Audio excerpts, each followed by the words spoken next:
Good morning. Okay, I think we have 5 more minutes to start the lecture. I had a couple of questions from your colleagues through email. One about the initiation of abduction by supraspinatus. Is it 0 to 15 or 0 to 50? It is 0 to 15, right? From 0 to 15 degrees, supraspinatus initiates abduction. 15 to 90 will be deltoid. 90 and above will be all four muscles acting together. Trapezius, serratus anterior, supraspinatus, and deltoid. Because your scapula will have to move forwards and rotate. Only then your upper limb can go up. Okay, so 0 to 15, 15 is supraspinatus. 15 to 90 is deltoid. And 90 and above, all these four muscles. So 0 to 15, the nerve will be, what is the nerve? Suprascapular nerve. 15 to 90, axillary nerve. Okay, 90 and above, you need suprascapular nerve, axillary nerve, long thoracic nerve, and accessory nerve, trapezius. Okay, that's number one. Number two, the painful arc syndrome. Painful arc syndrome is between 50 degrees to 120 degrees. The question was, if supraspinatus is doing 0 to 15, 0 to 15, why should we get pain between 50 and 120? Right? Supraspinatus is acting from 0 to 15, but we are getting pain from 50 to 120. Why is this? What's happening is when you are doing abduction, where is your supraspinatus? You felt this muscle yesterday, right? So when you're doing abduction, what's happening is your supraspinatus tendon is moving up. When you reach 50 degrees, you're actually using your deltoid. But what's going on? Because your shoulder is going up, the tendon of supraspinatus will come and hit the acromion process. The tendon of supraspinatus will be in contact with the bone, with the acromion process, from 50 to 120. And there is, I told you yesterday, if there is movement and if there is friction between two structures, we will always have something. What is that? A bursa. If two muscles are moving, or if a muscle is moving against a bone, you don't want friction between these two structures. Naturally, you will need a bursa. What is this process? Acromion process. If you have a bursa below acromion process, what will you call this? Subacromial bursa, right? So between supraspinatus tendon and the bone, there is a bursa, subacromial bursa. So if the muscle is inflamed or if the bursa is inflamed, then you're going to have pain from 50 to 120. After 120, the bursa will move medially, the tendon will move medially, and there is no contact between the bone and the bursa or the muscle. Is it clear again? So there is contact between supraspinatus tendon and acromion process only between 50 degrees to 120 degrees. If you have a problem with your muscle, then you'll get pain. Now we do it, we don't have any problem. We don't get pain. But if my tendon is inflamed, if my supraspinatus is inflamed, I'll get pain when I reach this point, and it will be there till 120 and it will disappear after 120. So that is what is known as the painful arc syndrome. And this can happen due to a lot of reasons. If you use your muscle, not exactly use your muscle, abuse your muscle. If you're a baseball pitcher or a fast bowler in cricket, what you do is you do this action, right? So what's happening to my supraspinatus? My upper limb is moving forwards. Is the tendon relaxed or stretched? Stretched. So repeatedly you do this, and with a lot of force you are throwing something. So what's going to happen? The tendon is going to rupture. There will be micro trauma. To start with, there will be small tears in the tendon, and if you keep doing it, the tendon will be torn. So when this micro trauma is going on, you'll get inflammation, you'll get pain, and that is what people call as rotator cuff tear. When you say rotator cuff tear, it's usually supraspinatus tendon. Four muscles form rotator cuff: supraspinatus, infraspinatus, teres minor, and then subscapularis. So there are 4 muscles which form rotator cuff, 3 at the back and 1 in front. Supraspinatus, infraspinatus, teres minor, and then subscapularis. Now this will be dealt in detail when you do the joints of upper limb, the rotator cuff and all the clinical anatomy related to it. So what is the nerve supply again for supraspinatus and infraspinatus? Suprascapular nerve. Supraspinatus and infraspinatus, suprascapular nerve. Teres minor, what is the nerve supply? Axillary, excellent, axillary nerve.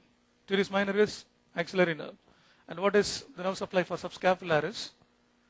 Upper and lower subscapular nerve. Now why is it called the rotator cuff?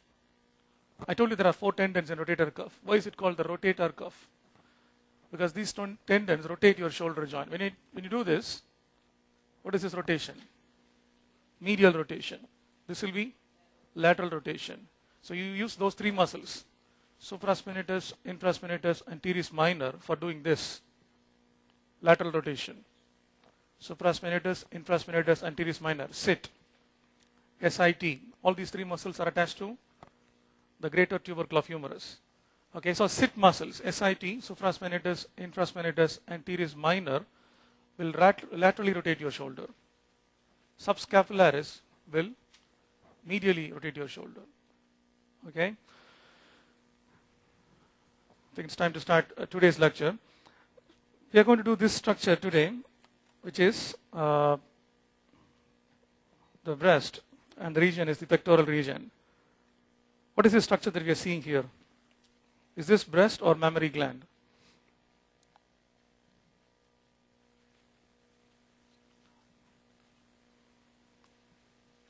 Is this breast or mammary gland? The breast. Mammary gland is present within the breast. Breast consists of mammary gland and all the fat and other connective tissue associated with it. Okay, the actual glandular structure with its fat is known as mammary gland. The whole thing that we see externally is breast. Normally, the breast is between 2nd to 6th ribs. Okay, can you feel or palpate your first rib? No, I told you yesterday, it's not possible because it's behind clavicle. So the first rib that you will feel below clavicle is the 2nd rib. The first thing that you will feel below clavicle, if it's a bone, it is the 2nd rib. So you start with that, from 2nd to 6th ribs. That is where normally the breast is present. That is the vertical extent. Horizontal or transverse extent, if I draw a line here, what is this bone? Sternum. If I draw a line here on the sides of sternum, para-sternal line. Right? Para-sternal line. And if I draw a line here, what is this depression known as? The axilla. And we have 2 folds. There's one fold anteriorly that you can hold. There's one fold posteriorly. If I take the midpoint in axilla, if I draw a line downwards, that will be the mid-axillary line. So breast should be normally present between the parasternal line and mid-axillary line. Vertically from 2nd to 6th rib. But the size and position of breast varies depending on your race, your diet, a lot of other things. Whether you're pregnant, you're non-pregnant, right? A lot of other factors. And the nipple normally is present in the 4th intercostal space. The 4th intercostal space. What is 4th intercostal space? The space between 4th and 5th ribs. The nipple is normally present in the 4th intercostal space, that is between the 4th and 5th ribs. So in men, it can be taken as a landmark. If you see the nipple, so you know you're there in 4th intercostal space. In women, it cannot be taken as a landmark. Okay? In pre-pubertal women, say young girls, we can take this as a landmark. So normally it is in the 4th intercostal space, and the skin that surrounds the nipple is known as the areola.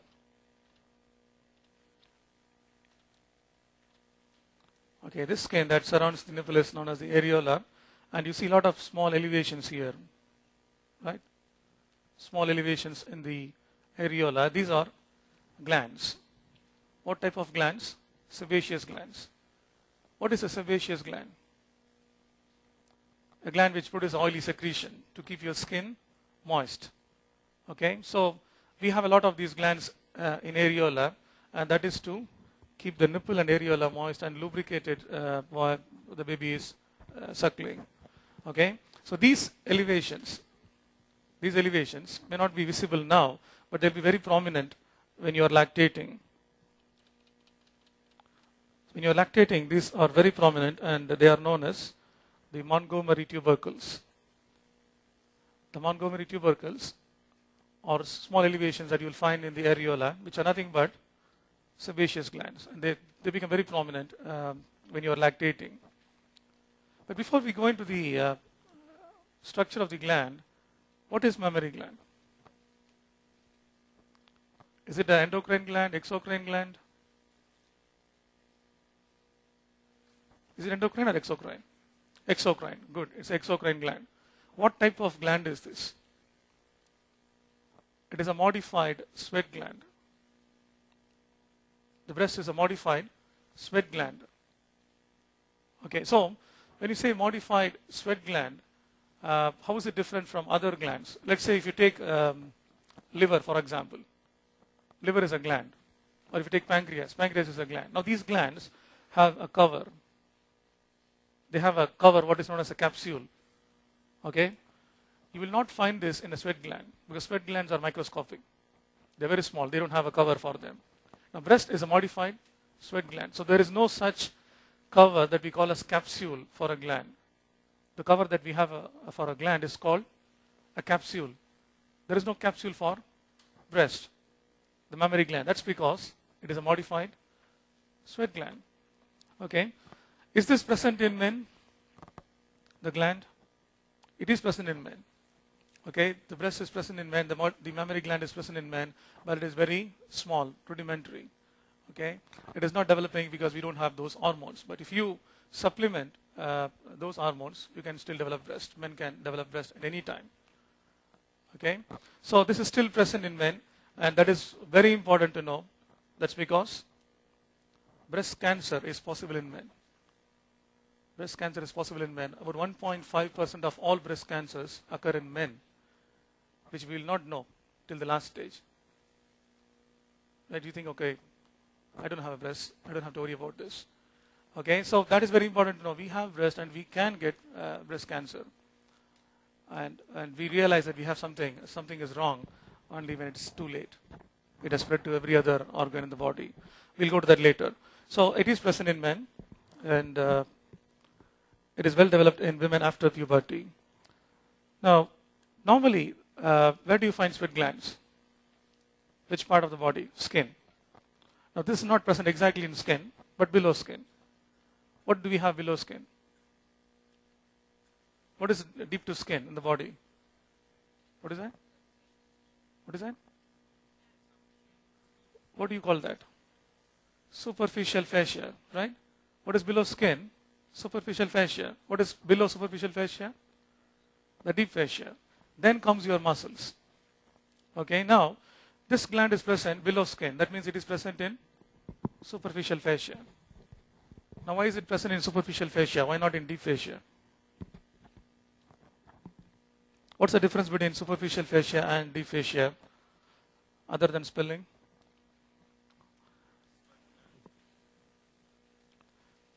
Very important difference is superficial fascia is elastic. Deep fascia is inelastic. So if you have this gland in deep fascia, when you are going to lactate, the gland cannot enlarge because it's in a inelastic structure.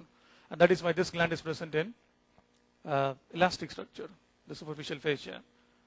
Why we have a inelastic cover for the body?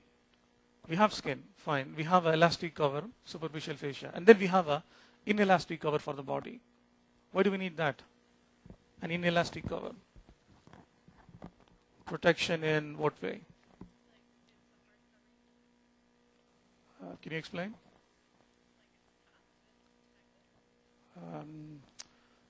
Not some direct protection of anything. You know, it maintains your shape of the body. Let's say if I don't have deep fascia, okay, and if I'm trying to do something like that, you know, my big biceps is going to come out like that. and you're going to see that. And just because I have a deep fascia, you're not seeing it. Okay? If you don't have deep fascia, what will happen? When I'm walking, you're going to see all these muscles coming out. And when I'm trying to raise my hand, you see my deltoid coming out. You look like a cartoon character. For everything you do, you see muscles popping out everywhere. So to maintain the shape of the body, you need an elastic cover. Not only that, not only to maintain the shape of the body. When I'm trying to do this, if there is no deep fascia, then my biceps is going to come out. I cannot pull my forearm.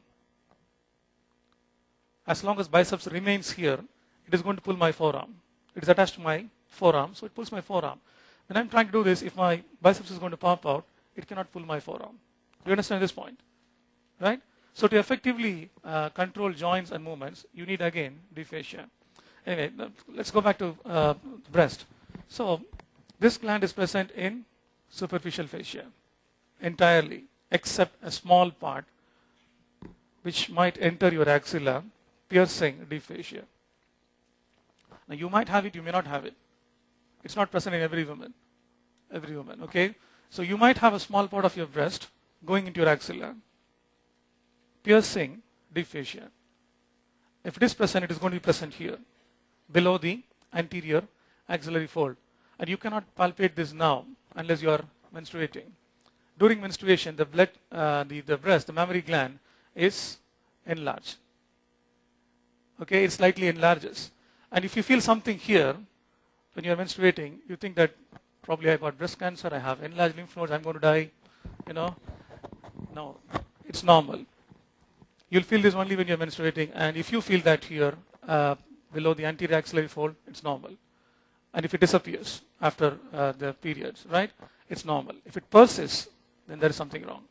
Again, it need not be cancer. It can be just a lipoma, it can be something else. Okay, so if you have one, then you will feel it here. That extension of the gland, deep to deep fascia, is known as the axillary tail of Spence. That's the axillary tail of Spence. Coming to the structure of the gland, that is a gland. You cut the skin and you're seeing the gland, the muscles. So this gland lies over these muscles. What is this muscle? The big muscle here. Pectoralis major. It is present mostly over pectoralis major. And what is this muscle on the sides? No, the side, the serratus anterior. Serratus anterior. What is the action of this muscle? Protraction of scapula. Protraction of scapula. That is why this muscle is also known as the boxer's muscle. Okay, serratus anterior is also known as the boxer's muscle. Now, that's the skin. Here is your clavicle. So that's a clavicle. The breast is between. This is the first rib.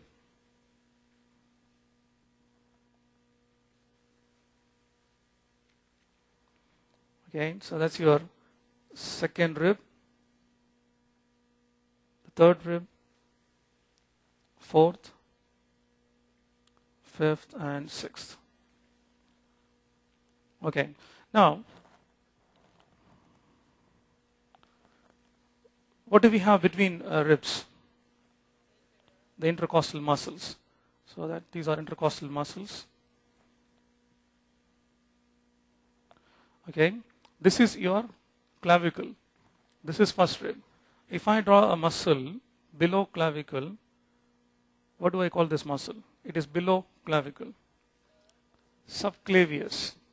Right? Subclavius. So that's the muscle, subclavius, between first rib and the clavicle. Okay. In front of the ribs, we have a small muscle. What is this region? Pectoral. This region is pectoral region. If I have a small muscle in pectoral region, what do I call this? Pectoralis minor. That's right, pectoralis minor. Okay, that's pectoralis minor. If I have a big muscle here, what do I call that? Pectoralis major. It's simple. It's not that, you have some 650 muscles in the body. It's not that difficult to memorize the names. Okay, once you understand. Now, if you don't understand, try to take this tabular column and let's say, okay, I'm going to do 20 muscles today, 20 more tomorrow. It's difficult. Try to understand, pectoralis major. That tells you it's a fan-shaped muscle present in pectoral region. It's a big muscle, major. Pectoralis minor, you know it. If I say extensor carpi radialis longus, that's the name of a muscle. Extensor carpi radialis longus. It tells you what it is doing. Extensor, right? Extends, carpus, wrist, radialis on the radial side, longus, a long muscle. Translated, a long muscle that is present on the radial side of your forearm which extends your wrist. Which is better, Latin or English? Latin. Small, extensor carpi radialis longus, right? So if you know what it means, you can easily memorize these muscles. Okay, that is your pectoralis major. What covers muscles? The deep fascia. The deep fascia covers muscles. So if I draw deep fascia here, that is the deep fascia of this region. What is this region? Pectoral region. So what do I call this deep fascia? Pectoral fascia. Deep fascia is named based on where it is present. Okay. So that's the pectoral fascia. If it is present in axilla, you will call it axillary fascia. Okay, now this is skin. This is deep fascia. So this is your superficial fascia. Right? This line is your skin.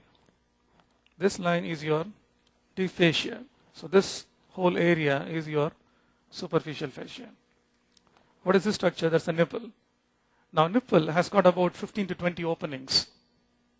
The nipple has about 15 to 20 openings. These are known as the lactiferous pores. Pores, P-O-R-E-S, openings. Lactiferous pores. So there will be about 15 to 20 openings in the nipple. These are known as the lactiferous pores. Each one of this opening will take you into a small dilation. These are known as lactiferous sinuses. Sinus. S-I-N-U-S. Okay, so 15 to 20 openings, the lactiferous pores, and they take you into about 15 to 20 lactiferous sinuses. If you go further down, it is going to take you into a long duct. That will be the lactiferous duct, and that duct is going to branch, and each one of this branch will hold a cluster of structures known as the alveoli. If I take one of this out, and magnify it, okay, it is going to be like a bunch of grapes. These are microscopic. Okay, so a small part here that is magnified, it's going to look like that. It's going to look like a bunch of grapes. Each one of this is a ball of cells, and each one of this is known as an alveolus. Alveolus. Just like the alveolus you have in your lungs. Okay, plural is alveoli. So within each one of these alveolus is a row of cells. Okay, the cuboidal epithelium that is going to produce milk, and that milk is going to flow through this ductule, then to the duct, ductule to the duct, to the sinus, to the pore.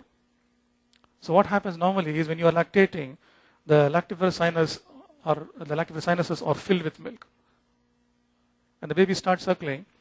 It is going to drain only this milk from the lactiferous sinus. The baby is not actively sucking milk from the alveoli.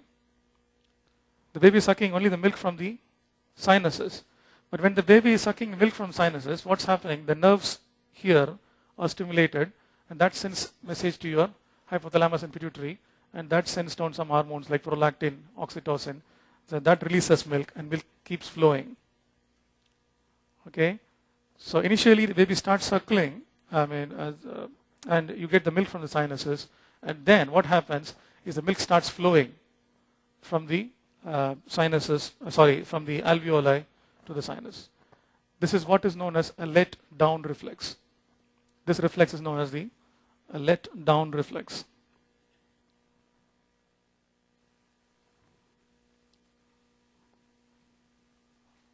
Okay, so you have all these ducts leading into many of these glandular structures. Each one of these is known as a lobule.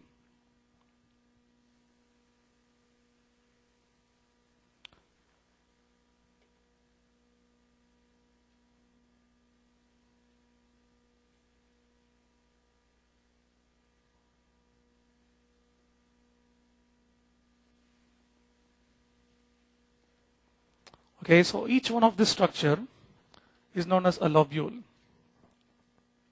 So what is a lobule? The glandular tissue, the ductules, and the duct together is known as a lobule. Now this one thing is a lobule. So how many lobules will you see in a breast? Thousands?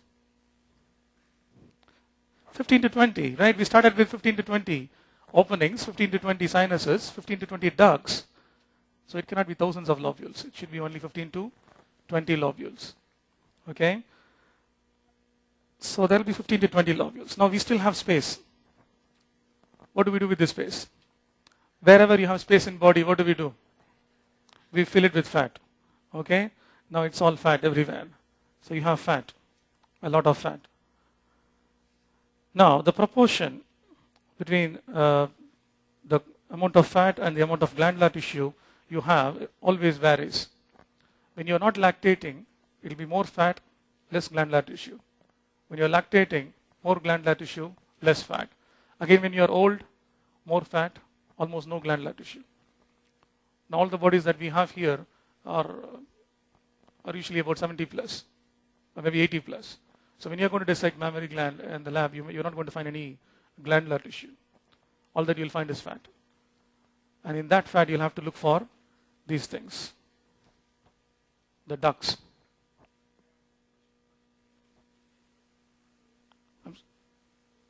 A lobule is formed of the alveoli, the ductules, and the duct.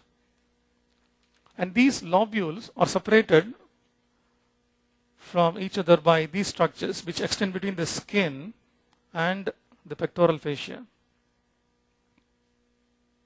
You have some fibrous structures that extend between the skin and the pectoral fascia. These fibrous structures are known as the suspensory ligaments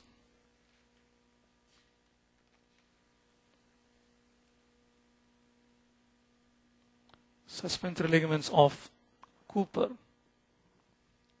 Suspensory ligaments of Cooper. So what are these structures? These are fibrous structures which extend between the skin of the gland and the pectoral fascia.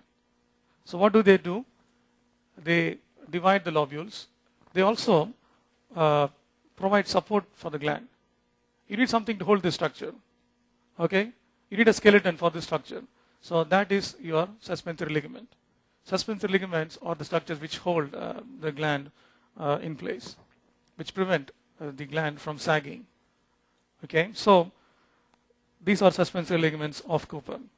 Now, you know the structure of the gland now. You start from the nipple, 15 to 20 openings, known as lactiferous pores. They take you to lactiferous sinuses. If you go further in, it takes you into a lactiferous duct, which branches into ductules, and each ductule has a cluster of alveoli, and each alveolus is a ball of cells producing milk. So the whole thing is known as a lobule. Is it clear? Should I repeat? Lactiferous pores, lactiferous sinuses. If you make a flow chart as in your biochemistry or something, lactiferous pores, arrow, sinuses, ducts, ductules, alveolus, and the cuboidal epithelium, and that is where the milk is produced. Okay? Between lobules, you have fat, and you'll also have suspensory ligaments of Cooper, which are attached to the pectoral fascia. Now there is a space. This is your pectoral fascia. This is your pectoralis major. If I draw a line here,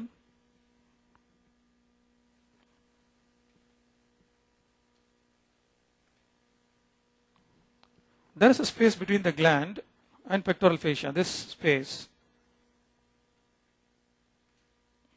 okay, there is a space between the broken line and the solid line, right?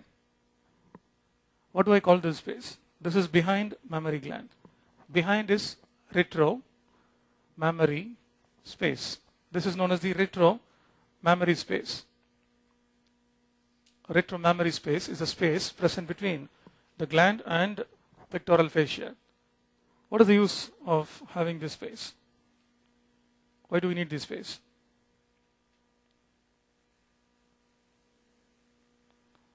If you go to your textbook, it says it is for free movements of the breast. Of course, it allows free movements of the breast. Just because there is a space, your breast can move freely. But what do you mean by movements? You're going to do flexion, extension with your breast? You don't have to do that, okay? And you don't have to move your breast. Why is this space present? This space is for protection. It is going to act as a shock absorber. In all vital structure, this is not vital, breast is not vital, but it's a very sensitive structure, okay? And to protect this structure, there should be a space behind. Any blow to the breast is extremely painful. It's very sensitive. But you don't want to have any injury to the gland. To avoid that, there is a space at the back which will absorb this shock and distribute it equally. Point of impact is here, but this shock will spread all around just because there is a space at the back. So this space, the retromammary space, is for protection. It is to protect the gland. It also allows free movements of the breast. So what will happen if this space is not there? Your breast will be attached to the muscle, pectoralis major and pectoral fascia. And what will happen now? Will your breast can move? Can you move your breast? No. And that's what happens in advanced stages of cancer. In breast cancer, when your breast moves with the muscle, the retromammary space is infiltrated with cancer cells. Okay, that's what happens. Your breast is fixed to your pectoralis major muscle. And if you want to diagnose this in a patient, whether the breast is fixed to the muscle or not, what you will do is, you will ask the patient to hold her hip like this, and then, should I extend or flex? What is the action of this muscle? Pectoralis major. It is in front. It is in front. So, will it flex or extend? Flex. As simple as that. Flexion is a movement forwards, right? Except in lower limb. Lower limb it is backwards. This is flexion in lower limb, right? Here in upper limb, this is flexion. If a muscle is in front, it should produce flexion. If a muscle is at the back, it should produce extension. Pectoralis major is in front, so it will flex. So if you hold your hips like this, in this way, and then try to do this, the breast should not move with the muscle. If it moves with the muscle, the breast is fixed with the muscle. Don't worry, it's not fixed. Okay, so that's what you'll do. If you see the muscle moving, if you see the breast moving up and down with the muscle, keep doing this. If you see the breast moving up and down with the muscle, the breast is fixed to the muscle. And that diagnosis is confirmed that the retromammary space is infiltrated by cancer cells. Okay?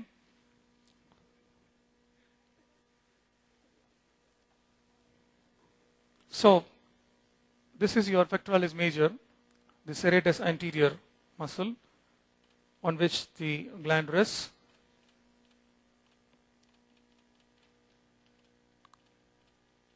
Now, blood supply to this gland. It gets blood supply from three sources. Okay, it gets blood supply from three sources and three different directions. This is where your breast is present. You have an artery medially, you have an artery laterally, and you have arteries posteriorly. What artery will be present posterior to the gland? What are these spaces? Intercostal spaces. So, intercostal arteries. If the gland is in front, the arteries are at the back, so they'll give branches, right, from the back. There is an artery that is present medially. What is this part of your body called? Not pectoral region, the thorax, right? The thorax. There is an artery here, which is behind your sternum, that is called internal thoracic artery. Internal thoracic artery is a branch of subclavian artery. Okay? You have an artery here laterally, which is called thorax lateral. So, lateral thoracic artery. That gives blood supply to your breast. So, we have three sources of blood supply. One from medially, internal thoracic artery. Laterally, lateral thoracic artery. Posteriorly, posterior intercostal arteries. So, which one? Now, we have about 11 intercostal arteries. Which one of those? Number 2, 3, and 4. Second, third, and fourth intercostal arteries supply breast. Not all of them. Only second, third, and fourth. Second, third, and fourth intercostal arteries supply the breast. Medially, we have internal thoracic artery. Laterally, lateral thoracic artery. That's the blood supply. Now, interestingly, all these arteries are present above the nipple. All these arteries are present above the nipple. Now, you want to do a surgery of the breast. Where do you want to go? You want to make an incision. Above nipple or below nipple? Below nipple. Not only to minimize blood loss, also for cosmetic reasons. Now, you have this fold in the skin between the breast and thorax. So, if you go below the fold, it's not going to be visible. If you get a scar, it's not going to be visible. One, to avoid blood vessels. Number two, for cosmetic reasons. All breast incisions are made below nipple, below this fold of skin. Okay, that's number one. If in case you have to make an incision above a nipple, you will not make incisions vertically or transversely, but you'll make radial incisions. Okay, oblique incisions to avoid blood vessels. You will not do this. If you do this, you lost branches from internal thoracic. If you do this, you lost branches from lateral thoracic. If you do this, you lost branches from intercostal. So you'll go oblique. You'll make radial incisions. Okay, so the reason for making radial incisions is to avoid blood vessels. Again, what are the blood vessels that supply breast? Internal thoracic, a branch of subclavian. Lateral thoracic, a branch of axillary.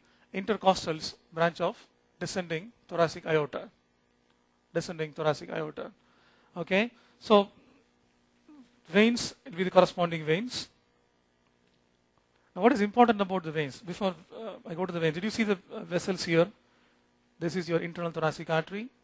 This is your lateral thoracic artery. You're not seeing the intercostal arteries. Now, what is interesting and important about the the venous drainage? Venous drainage is you have intercostal arteries. The corresponding veins will be intercostal veins. Intercostal veins go to the back, right? They go to the back and they anastomose with a plexus. What plexus we have here? Venous plexus. Vertebral venous plexus. Of course, they go to azygos vein, but they make a very important anastomosis with vertebral venous plexus, which you have seen in lab, right? Now, that is clinically very important. Why is it clinically very important? Because vertebral venous plexus extend throughout your vertebral column, right? Now, if you have breast cancer, the cancer cells can migrate through veins. So, what is going to happen now?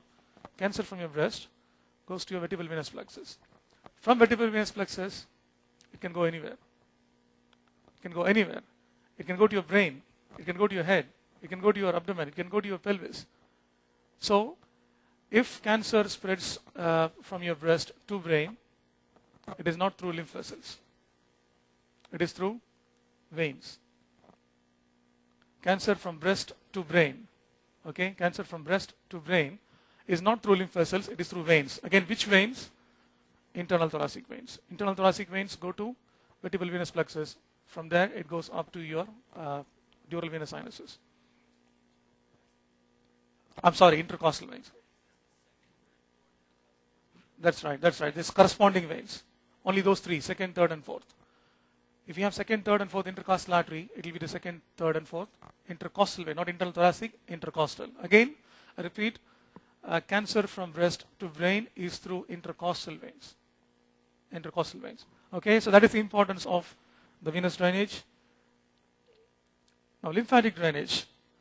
Before I go to lymphatic drainage, the nerves. Supraclavicular nerves, and we have fourth, fifth, sixth intercostal nerves. Okay. Now, supraclavicular nerves are mainly sensory. Supraclavicular nerves are mainly sensory. Fourth, fifth, and sixth. Fourth, fifth, and sixth intercostal nerves. Intercostal nerves, where are they coming from? Cervical or thoracic region of spinal cord? Intercostal nerves. So, you have a cervical spinal cord, thoracic spinal cord, lumbar. So, where are they coming from? Thoracic. Where do we have sympathetics? Where do we have sympathetic nervous system in the body? Thoracic part of spinal cord. Now, what gland is this? What type of gland is this? It's a modified sweat gland.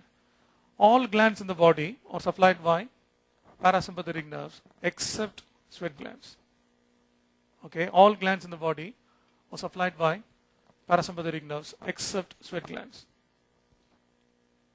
Okay, sympathetic supply sweat gland.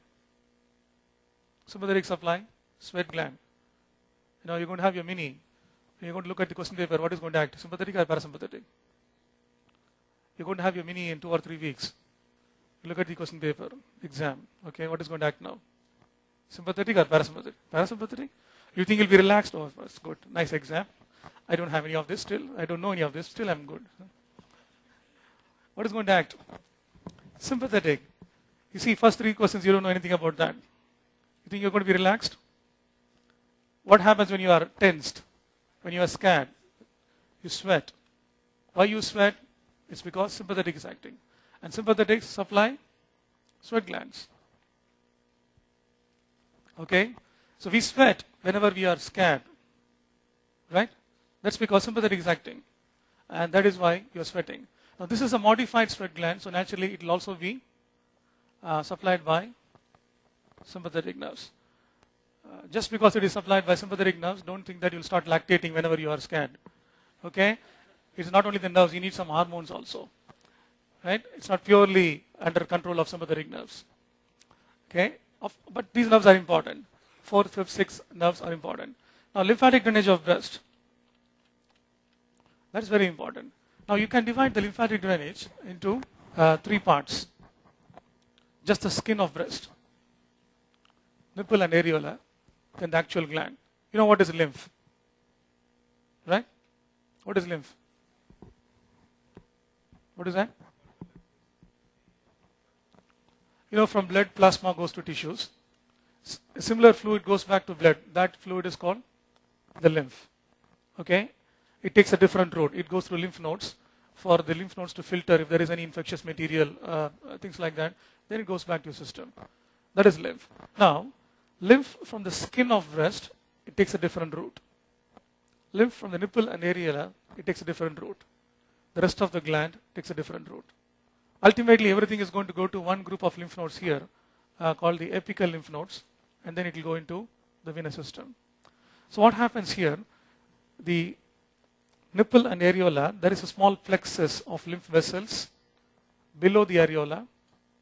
Now lymph vessels are microscopic. You cannot see them in lab dissection. Okay, they are microscopic. The only lymph vessel that you can see in lab is a vessel called thoracic duct that you'll see when you're doing thorax. Okay, every other lymph vessel is microscopic. So there is a plexus below the nipple and areola which drains the nipple and areola, and that is known as the Sapphi's plexus, and it goes to pectoral lymph nodes. Now why should I know this? Let's say there is a pathology with the nipple and areola, some infection in nipple. There are many lymph nodes in this region. The lymph nodes that will be enlarged will be pectoral nodes. Or if you say cancer of the nipple, it is going to go to pectoral lymph nodes first, and from there it can go to other lymph nodes. So this is really important. Spread of cancer through lymph vessels is very important. That is why we are trying to learn this. If you are removing breast for breast cancer, you should remove those lymph nodes also with it. Otherwise, you just remove the breast and think you are going to be fine. There are cancer cells in pectoral nodes. From there, it is going to go to another group of lymph nodes. From there, to the other group. From there, to the other group, and the whole body. So you have to know all these lymph nodes to minimize or to avoid metastasis, spread of cancer. If it is nipple and areola, the structure that you should remove with nipple and areola should be pectoral nodes. Okay? the cancer has gone to the skin, or before I go to the skin, the parenchyma. What is parenchyma? Every gland is formed of two types of tissue, stroma and parenchyma. What is stroma? The connective tissue is known as stroma. All these suspensory ligaments, it is known as stroma. The actual glandular tissue is known as parenchyma. Any gland for that matter. I'm not talking about unicellular glands. I'm talking about bigger glands. Okay, the bigger glands, there will always be stroma and parenchyma. If it has a capsule, the capsule is also stroma because it's connective tissue. The actual glandular tissue is known as parenchyma. So, when we are talking about the parenchyma, we are talking about the actual glandular tissue. So, you get if you have cancer in parenchyma, it is going to go to the anterior axillary lymph nodes, which is nothing but pectoral lymph nodes. Anterior axillary is nothing but pectoral nodes. Okay. Now coming to the skin of the gland, you can divide the breast into 4 quadrants. This is upper and medial, lower medial, upper lateral, lower lateral. Right? Upper medial, lower medial, upper lateral, lower lateral. Now, if you have a patient with cancer here in the actual gland, where is it going to go? Actual gland, pectoral nodes, actual gland, pectoral, anywhere in the breast. If it's from the actual gland, it is going to go to pectoral nodes. Is that right? Anywhere in the gland, right? If you have cancer, it is going to go to pectoral nodes. That is for sure. Now, you're not going to have cancer just in the gland and not spreading to the skin. You have cancer deep in the gland. That cancer also has gone to the skin here. Now, it is going to go to 2 groups of lymph nodes. Gland, we always know it goes to pectoral nodes. So, you have to remove pectoral nodes. Now, skin, this part of skin, what is this quadrant? Upper, is this lateral for you? It's medial for me. Okay? This is upper medial. This is upper medial. Right? There is cancer deep within and it has gone to pectoral nodes. There is also cancer in the skin, upper medial. Now where is it going to go? Lymph will always go to the nearest lymph node. Okay? It is not going to go from here to some lymph node in your lower limb. It is going to go to the nearest lymph node. If you see, this is the area we are talking about. There is a lymph node here. Parasternal or retrosternal lymph node. Now will it go from here to parasternal or pectoral? I'm talking about the skin. I'm talking about the skin. You have a problem here, the skin. Will it go to this lymph node or this lymph node? Parasternal. I told you it always goes to the nearest lymph node. So now a patient comes to you with breast cancer. Where is the cancer? Upper medial quadrant. Upper medial quadrant. If you want to do biopsy of the lymph node or if you want to remove the lymph node, there are 2 lymph nodes that you should remove. First, pectoral from the glandular tissue, parasternal from the skin. Is that right? Okay, if you have this, what is this? Lower medial. Lower medial. Again glandular tissue. Where is it going to go? Pectoral. Now this lymph is also going to go to this group of lymph nodes, subdiaphragmatic or inferior phrenic lymph nodes. Lower medial quadrant, it will also go to subdiaphragmatic or inferior phrenic or subphrenic lymph nodes. Now this is the route of spread of cancer from breast to your abdomen. If you have a cancer here, the lower medial quadrant, the lymph is going to go to a lymph node that is below diaphragm, which means it is in abdomen. And what is immediately below diaphragm? The biggest gland in the body, the liver. You have spread of cancer from breast to liver. You don't know what's going on. How did this go to liver? This is the group of lymph nodes, subphrenic lymph node. And if you want to avoid this, when you are removing breast, you should remove subphrenic. to avoid spread of cancer from breast to abdomen. If you want to avoid spread of cancer from one breast to the other, you should remove parasternal. You see these lines here, these are lymph vessels. They connect with parasternal. Spread of cancer from one side to other always is through parasternal. You have a breast here, and there is a lymph node in between. Both of them communicate with this lymph node. So if you want to avoid spread of cancer from one to other, remove parasternal. If you want to avoid spread of cancer from breast to abdomen, remove subphrenic. Okay? Now, it has gone everywhere. You have to take them all out. Exactly. There are two types of surgeries you do. Simple mastectomy. Mastectomy is removal of breast. Mastectomy is removal of breast.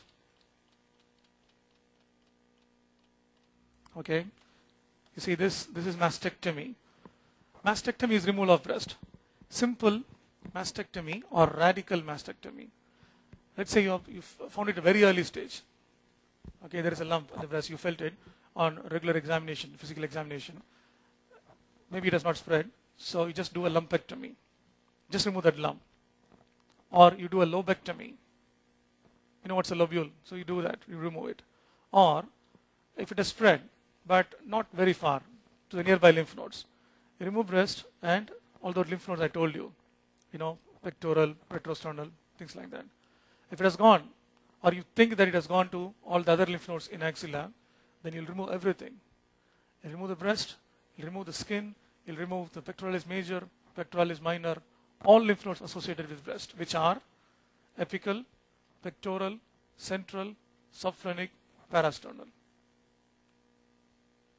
Apical, it's there in the picture, so you can learn, right? Apical, pectoral, parasternal, subphrenic, central. You have to remove all this. Okay? Not just the lymph nodes, the muscles, both major, minor, the breast, even the skin. Okay, that is radical mastectomy. Now there are anomalies in breast. When your breast is developing, do you know the three layers of an embryo? Ectoderm, mesoderm, endoderm. Ectoderm gives rise to your skin, all those things. Not the whole skin, part of the skin. Now, this structure, the mammary gland, is a modified sweat gland. So what's going on at a very early stage during development, if this is the skin, if my shirt is the skin, okay, the skin forms a fold. There is a thickening, there is a long thickening of the skin, which is between your axilla and groin. Okay? You have the skin in your body at a very early stage during development. The skin thickens, it becomes thick. It forms a linear ridge, a long ridge between your axilla and groin. Now this thickening is known as the milk line. This thickening is known as the milk line. All of us had it during development. All of us had this line in our body during development, bilaterally on both sides. What is this? Thickening of the ectoderm. It's thickening of the ectoderm.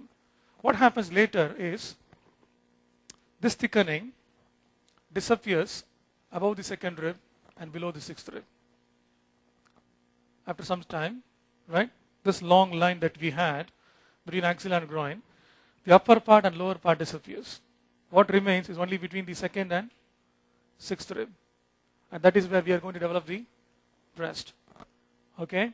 If it is not going to disappear above and below, what is going to happen? We are going to have a series of breasts starting from your axilla to your groin, like dogs and cats have between their forelimb and hind limb.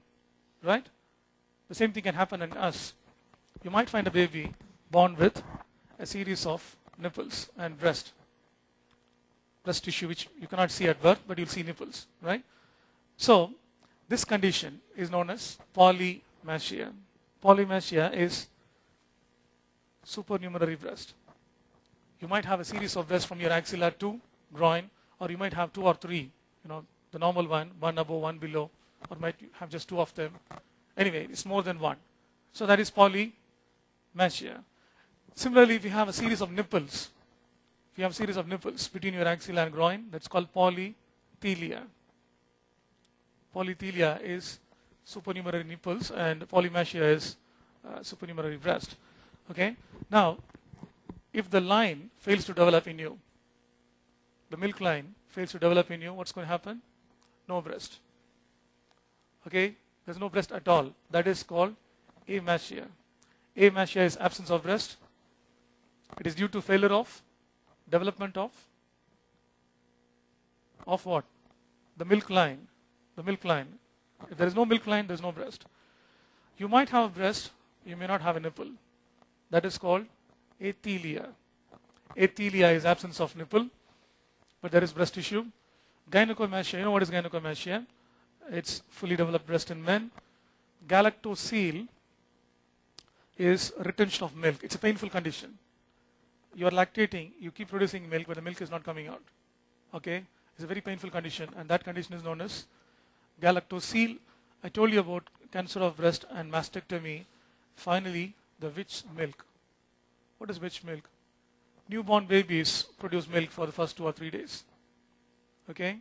If you squeeze their nipples, you will find some secretion coming out. So newborn babies produce milk, not exactly milk, something like milk, and that is called the witch milk. Okay? And that is because of the circulating maternal hormones. You still have all those hormones that were circulating in your mom's blood. So that is still in your blood for the first 2-3 days. So the breast produces some secretion, and that is known as the witch milk. So that is something again abnormal. It's not abnormal. If you see something coming out of a newborn baby's breast, it is normal. You learn about mammography in your radiological anatomy. Now, in breast cancer, you'll normally find retraction of nipple, discharge from nipple. Okay. Now, retraction of nipple, you can have a child born with a retracted nipple. It can be congenital. A retracted nipple can be congenital. That doesn't mean you have breast cancer. Okay. You had a normal nipple, and suddenly it is retracted. There's something wrong. Okay. Again, secretions from breast need not be cancer. It can be just an abscess. Infection, you can have abscess.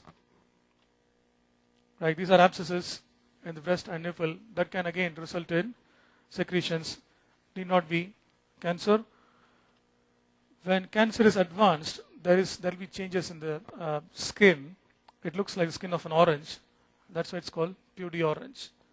Okay, this is how it looks in advanced stages of cancer. You see the nipple is retracted. There is a retracted nipple and the skin looks like that of an orange. This is called pudy orange.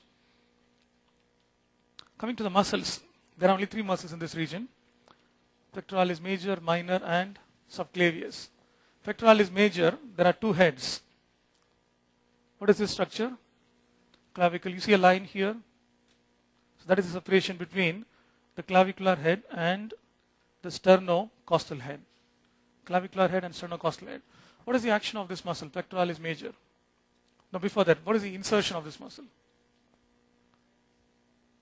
That's origin from sternum, upper 6 costal cartilages, medial end of clavicle. It is inserted into your humerus, the lateral lip of bicipital groove. You learn this later, okay? It's called the lady between 2 major. You have a groove. There are 3 muscles attached. Pectoralis major laterally, latissimus dorsi in the middle, teres major medially. So major, latissimus dorsi, and major again. Pectoralis major, latissimus dorsi, teres major in humerus. You learn this, okay? So that is where it is inserted. Pectoralis major is inserted. What is its nerve supply? Medial and lateral pectoral nerves. There are 2 nerves supplying pectoralis major, medial and lateral pectoral nerve. So you have all the information in this slide about origin, insertion, nerve supply, action. Okay, so pectoralis major, what is the action of this muscle? The clavicular head will adduct and the sternocostal head will flex. In short, adduction and flexion. Right? Adduction and flexion. So if you want to examine the clavicular head, the part that is coming from clavicle, what you will do is ask the patient to raise his arm to 90 degrees and from there try to bring it to the front. You can feel it. Don't do it now. You're going to hit the person sitting next to you. Okay? you can actually feel only this part of the muscle contracting, only this part. And when you raise it to about 60 degrees and do this, you can feel only this part contracting, the lower part. Okay? Now, you see this structure here in front of your axilla. This is called the anterior axillary fold. That is formed by this muscle, pectoralis major. Pectoralis major is the one that forms this fold. So this muscle mainly adducts and flexes your arm. Flexion and adduction of arm. This is flexion of arm. Right? This is flexion of arm as well as adduction. From abduction, it's coming to adduction. Now this muscle can also act in a different way. The pectoralis major with the minor, which I'll explain after explaining pectoralis minor. What is this muscle here? Pectoralis minor. It originates from third, fourth, and fifth ribs. You'll see this muscle only after you remove or reflect pectoralis major. This is inserted into the coracoid process of scapula. Origin, third, fourth, and fifth ribs. Insertion, coracoid process of scapula. So what is this going to do when it contracts? It is going to bring your scapula forward and fix it to the rib cage. Right? The scapula is behind the rib cage. The muscle is inserted here to the coracoid process. So when it pulls from the front, it pulls your scapula to the front and pushes it towards the rib cage. It fixes the scapula with the rib cage. So it steadies your shoulder joint and the pectoral girdle. Now these two muscles can also act in a different way. You know, let's say you did a 100-meter dash or you did a marathon. What do we do normally at the end of a marathon?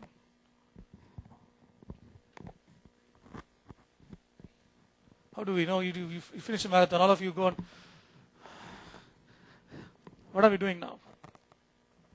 What am I doing now? Now when you're trying to do this, you're trying to fix your upper limb so that you can do deep inspiration. You know, if I don't fix my upper limb, what's going to happen? When I use my pectoralis major and minor, they're acting on my upper limb.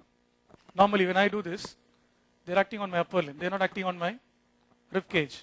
So when I do this, you know, I support my upper limb, you know, I catch my thigh, so the upper limb is not moving. So this end of the muscle is not going to act. This end of the muscle is going to act. What is it going to do? It is going to pull my rib cage, right? So this is what you do at the end of a marathon. This is what I do when I walk to the campus. Okay, so you do that. So to do that, always think muscles can act in both directions. Okay, most of the textbooks will say only one direction. Origin, insertion. This is the action. Okay, muscles can always act in both directions. Pectoralis major is not only going to help you do this, not just show your muscle. Okay, when you're breathless, it is going to help you breathe. So these are also accessory respiratory muscles. Okay, so finally this muscle here, a small muscle below your clavicle, that muscle is your subclavius. Subclavius. What is the action of this muscle? Subclavius. It protects your subclavian vessels. That's number one. But very important action is it is between your first rib and clavicle. It is protecting this joint. What is this joint? Sternoclavicular joint. You know, when I lift something heavy with my right upper limb, what's going to happen to my clavicle? You know, something heavy.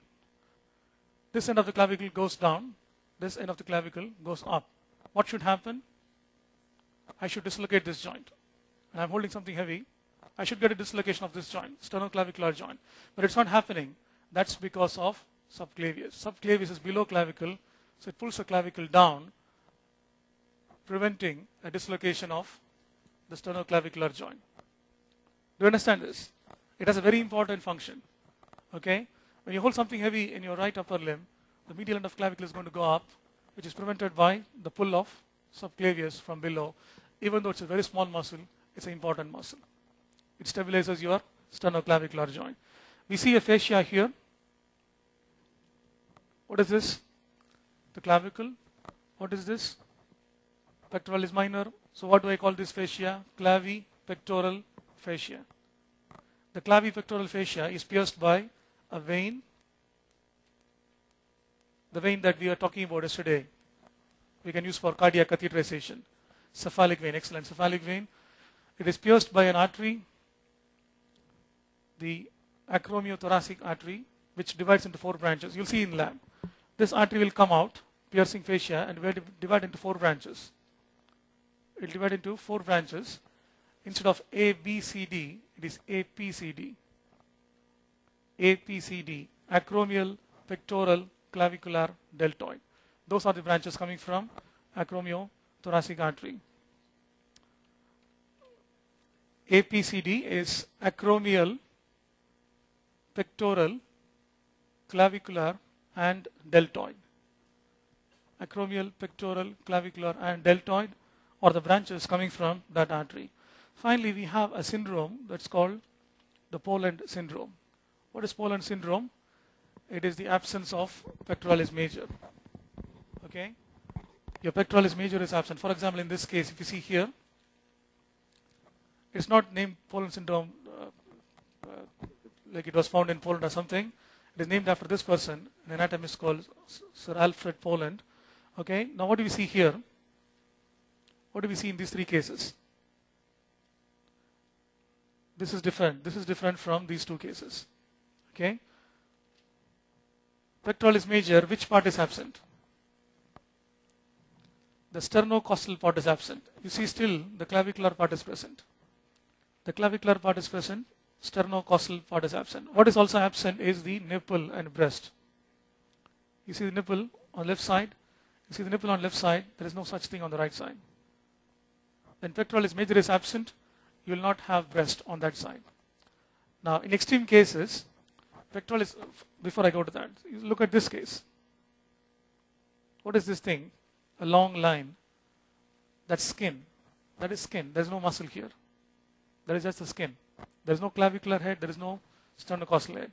Now, in extreme cases of Poland syndrome, you'll have absence of pectoralis major, minor, breast, sometimes even 3 or 4 ribs in that part. So what's going to happen? Your lungs at that point is covered only by skin. So your skin will be moving up and down with breathing. Right? So that is in extreme cases of Poland syndrome. So you will not, associated with this condition, you'll also find syndactyly. What is syndactyly? Fused fingers. The fingers will be fused. Okay? That is syndactyly, SYNDACTYLY.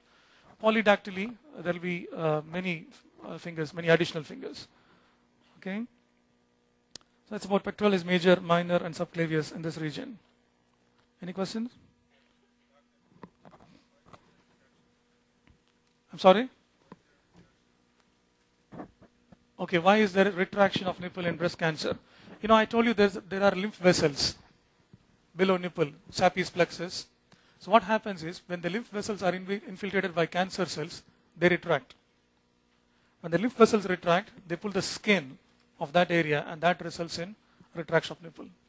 The same thing also leads to the PUD orange condition. Okay?